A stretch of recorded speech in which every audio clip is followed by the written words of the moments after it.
So here, our earliest witness is going to be Irenaeus. He says, Matthew also issued a written gospel among the Hebrews in their own dialect, while Peter and Paul were preaching at Rome and laying the foundations of the church.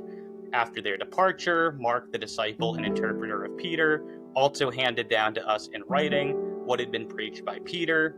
Luke, also the companion of Paul, recorded in a book the gospel preached by him.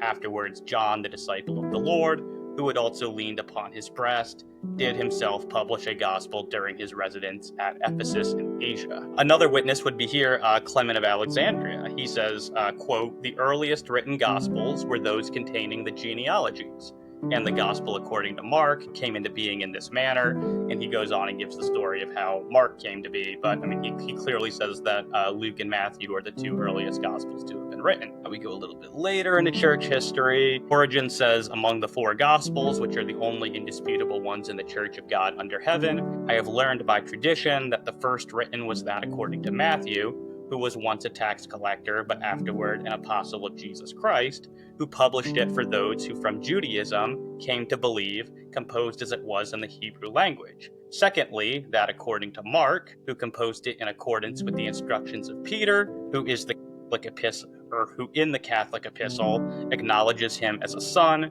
And thirdly, that according to Luke, for those who from the Gentiles came to believe, after them all, that according to John. We have the same thing turn up later in Augustine. The point is, we've got this unanimity among the patristic witnesses, among the church fathers, that Matthew is the first gospel to have been written.